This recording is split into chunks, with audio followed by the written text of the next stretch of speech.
पढ़ना है तो जोश से पढ़ो, तैयारी में आलस करना नहीं। जी हाँ प्यारे बच्चों, यदि आप तैयारी में आलस दिखाते हैं तो ये मान के चलिए आपकी सारी मेहनत पर पानी फिर जाएगा। हम आपका अगर साथ दे रहे हैं तो थोड़ी सी मेहनत आप सभी को करनी चाहिए ताकि आप बोर्ड एग्जाम में अच्छा स्कोर कर सकें। आज के इस वीडियो में हम बात करेंगे UP board exam 2024 class 12th physics के अति लघुत्तरीय प्रश्न कौन से पाठ से, चुंबकत्व एवं द्रव्य। चुंबकत्व एवं द्रव्य के पाठ का पूरा अति लघुत्तरीय प्रश्न आपको सॉल्व कराएंगे और अगर ये परीक्षा में आता है तो पूरा लिखकर आप सभी को आना है। तो चलिए वीडियो की शुरुआत करते हैं। पहला प्रश्न हमारा, चुंबकीय प्रवृत्ति की परिभाषा लिखिए। चुंबकीय प्रवृत्ति की परिभाषा लिखिए, इसका मात्रक क्या होगा। तो परिभाषा भी लिखना और इसका मात्रक भी बताना है। देखिए, किसी चुंबकीय पदार्थ से उत्पन्न चुंबकन तीव्रता, कोई चुंबकीय पदार्थ होता है, कोई भी पदार्थ जो चुंबकीय पदार्थ होता है उससे उत्पन्न चुंबकन तीव्रता कैपिटल आई तथा उसे उत्पन्न करने वाले चुंबकीय क्षेत्र की तीव्रता कैपिटल एच। मतलब उस तीव्रता को उत्पन्न करने वाले जो चुंबकीय क्षेत्र की तीव्रता है कैपिटल एच के अनुपात को उस पदार्थ की चुंबकीय प्रवृत्ति कहते हैं। यानी चुंबकीय प्रवृत्ति क्या है, किसी पदार्थ से उत्पन्न चुंबकन की तीव्रता तथा उसे उत्पन्न करने वाले चुंबकीय क्षेत्र की तीव्रता कैपिटल आई के अनुपात को जो है, कैपिटल आई और कैपिटल एच के अनुपात को जो है उस पदार्थ की चुंबकीय प्रवृत्ति कहते हैं। दोनों चुंबकीय क्षेत्र की तीव्रता का अनुपात है, इसलिए इसका कोई मात्रक नहीं होगा। मतलब चुंबकीय क्षेत्र की तीव्रता ऊपर भी रहेगा नीचे भी रहेगा तो मात्रक बिल्कुल आएगा ही नहीं, वही चीज है। नेक्स्ट क्वेश्चन है, किन्हीं दो प्रतिचुंबकीय पदार्थों के नाम लिखिए। कोई दो प्रतिचुंबकीय पदार्थ, तो बिस्मथ और एंटीमनी जो है दो प्रतिचुंबकीय पदार्थ हैं। नंबर नेक्स्ट है कि निम्नलिखित पदार्थों में से प्रतिचुंबकीय तथा अनुचुंबकीय पदार्थों को चुनिए। तो पदार्थ आपके क्या है, तांबा, सोडियम, प्लेटिनम तथा चांदी। बच्चों, प्रतिचुंबकीय पदार्थ वो होंगे जिसमें अयुग्मित इलेक्ट्रॉनों की संख्या नहीं होगी, जो है नहीं होगी। तांबा अगर आप उसका इलेक्ट्रॉनिक विन्यास करते हैं तो डी कक्षक में एक भी अयुग्मित इलेक्ट्रॉन नहीं होगा और चांदी में भी वही होगा। सोडियम का इलेक्ट्रॉनिक विन्यास करते हैं तो उसमें अयुग्मित इलेक्ट्रॉन मिलेगा और प्लेटिनम भी मिलेगा। तो ये आपके चुंबकीय अनुचुंबकीय हो जाएंगे और वो आपके क्या हो जाएंगे, प्रतिचुंबकीय हो जाएंगे। अगला है चल कुंडल। चल कुंडल नहीं बल्कि चल कुंडली होगा। तो चल कुंडली धारा मापी की धारा सुग्राहिता को परिभाषित कीजिए। चल कुंडली धारा मापी की धारा सुग्राहिता को परिभाषित कीजिए। आप हेडिंग डाल लीजिएगा पहले, धारा मापी की धारा सुग्राहिता। धारा मापी में एकांक धारा, देखो नीचे एकांक धारा लिखा है ना, धारा लिखा है तो उसको एक मान लो। तो धारा मापी में एकांक धारा प्रवाहित करने पर धारा मापी में उत्पन्न विक्षेप फाई धारा मापी की धारा सुग्राहिता कहलाता है। फिर सुनिए, धारा मापी में एकांक धारा प्रवाहित करने पर धारा मापी में उत्पन्न विक्षेप धारा मापी की धारा सुग्राहिता कहलाता है। तो ये जो आपका धारा सुग्राहिता IS जो है =5/I =NAB/C, इसका क्या हो जाएगा फार्मूला। तो इस तरह से जो है ये प्रश्न हो गया और इसका ये उत्तर हो गया। नेक्स्ट प्रश्न हमारा है कि प्रतिचुंबकीय और अन्यचुंबकीय पदार्थों में मुख्य अंतर लिखिए।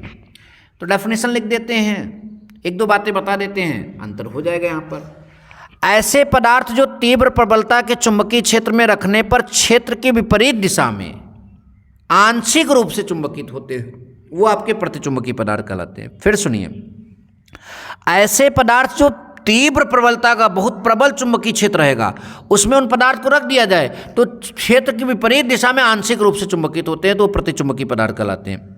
एग्जाम्पल में जिसमें अयुग्मित इलेक्ट्रॉन नहीं होगा, सोना, चांदी, हीरा, नमक, जल, वायु, ये सब। और ऐसे पदार्थ जो प्रबल चुंबकीय क्षेत्र की प्रबल तीव्रता के चुंबकीय क्षेत्र में रखे जाने पर क्षेत्र की दिशा में आंशिक रूप से चुंबकित होते हैं, अनुचुंबकीय पदार्थ कहलाते हैं। Aluminium, platinum, sodium, copper chloride, oxygen, ये सब में अयुग्मित इलेक्ट्रॉन आपको देखने को मिल जाएंगे, इसलिए ये सब आपके अनुचुंबकीय पदार्थ हैं। तो ये प्रतिचुंबकीय और अनुचुंबकीय पदार्थ का अंतर हो गया। नंबर नेक्स्ट प्रश्न देखते हैं कि प्रतिचुंबकीय तथा अनुचुंबकीय पदार्थों में परिणामी चुंबकीय आघूर्ण क्रमशः शून्य तथा अशून्य होता है, क्यों।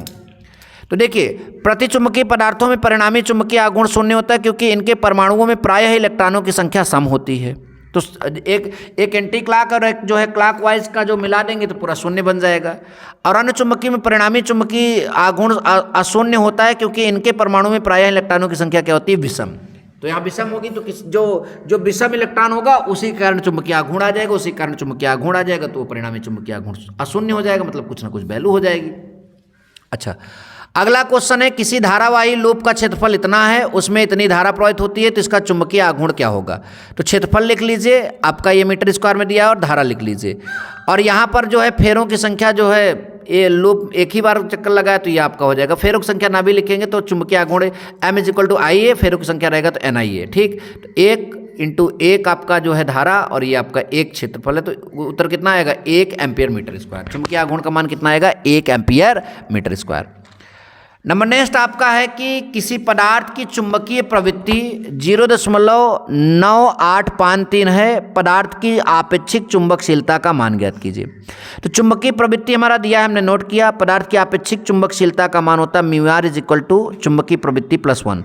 तो ये आपका एक यहाँ पर जो है 1 लिख दिया, फिर इसकी वैल्यू रख दिया, फिर जोड़ने पर ये आ गया। तो ये बहुत सरल सवाल था, आई होप कि ये भी आपको समझ में आ गया। नंबर नेक्स्ट आपका है कि एक अनुचुंबकीय पदार्थ की चुंबकीय सुग्राहिता साई का मान 10⁻⁴ है, पदार्थ के सापेक्ष चुंबकशीलता का मान ज्ञात कीजिए।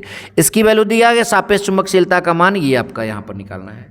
ठीक, तो ये फार्मूला होता है, तो इसकी जगह ये, इसका ये मान हो गया। दशमलव में कन्वर्ट करेंगे तो इतना आएगा, और इसको जोड़ देंगे तो इतना आएगा, ये भी आपका हो गया। आई होप कि ये प्रश्न भी बहुत अच्छे से आपको समझ में आ गया।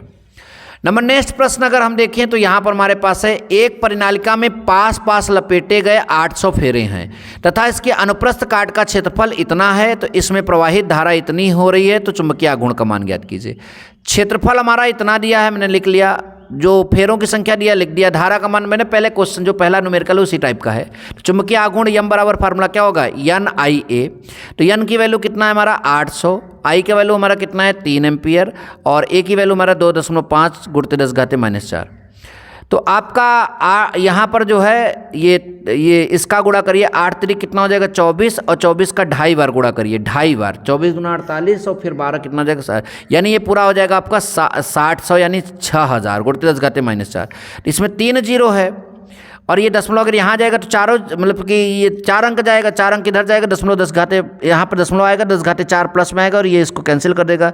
दशमलव जो है 0.600 आपका जो है एम्पियर मीटर स्क्वायर, इसका क्या हो जाएगा, आंसर हो जाएगा। तो इस वीडियो में बस इतना ही, मिलेंगे नेक्स्ट वीडियो में। थैंक यू सो मच, जय हिंद, वंदे मातरम।